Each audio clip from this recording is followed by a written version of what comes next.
Oh, hi, I'm Farmer Lauren, aka Lauren McAllister from Three Flag Farm in Bloomington, Indiana.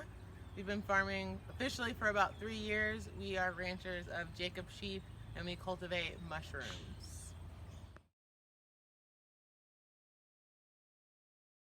Awesome. My grant project really is about mirroring what happens with mycelium in nature, since nature is the real world and we're trying to replicate it a lot. Knowing that there's a byproduct that we could use in our community, ground coffee and spent brewer's grain, knowing that we could create a circular relationship using that byproduct in our gardens and farms to build up the soil. The mushroom was a offshoot. I had no idea that there would be such a high yield. Knowing that there was a high yield on mushrooms in terms of a profit, matching those two things together, using a byproduct or someone else's waste to create a high yield healing product for my community. So the actual work of my SARE project was funded by sterilization. I used a sterilization process that was funded by the grant, and I was able to get time to really pay for people's opinions within my community. So coffee roasters and these brewers, grain producers, so the byproduct of producing beer, I was able to sit down with them one-on-one and pay them for their time and pay my research assistant a livable wage so that we could complete the research in a timely manner. Yeah, awesome. I applied for a SARE grant in part because it was easy, to be frank. I noticed that if you go online, there are a few places where you could actually see formally funded SARE grants, and you could see how many SARE grants were available within your region. And so I took time to crunch those numbers. It was a 50-50 shot, to be honest. 50% of the time they were getting approved. The amount of money was attractive. Mine got approved for $5,000, and I knew that that would be sufficient for me to get started.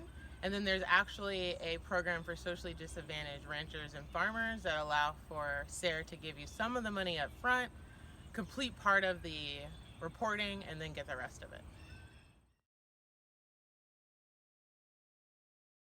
Awesome. So when we think about the grant application for any grant, there's already inherent institutional barriers. I'm someone who already had grant writing experience, was able to reach out for resources, and had the time to do so. But given that privilege, it was easy for me to confront the application's requirements. As a farmer, the answers were straightforward. Go. Awesome. So when we think about the grant application for any grant, there's already inherent institutional barriers. I'm someone who already had grant writing experience, was able to reach out for resources, and had the time to do so. But given that privilege, it was easy for me to confront the application's requirements. As a farmer, the answers were straightforward. So to be honest, the North Central Region workers and staff reached out to me from SARE, and they were really friendly and open to any questions that I had, to give me any tools.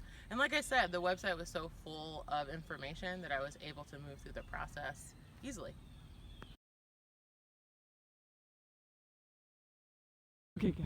Okay, so managing the grant was definitely something new. So I would agree that there's a learning curve. I had moments where I was confused, and so I reached out for help.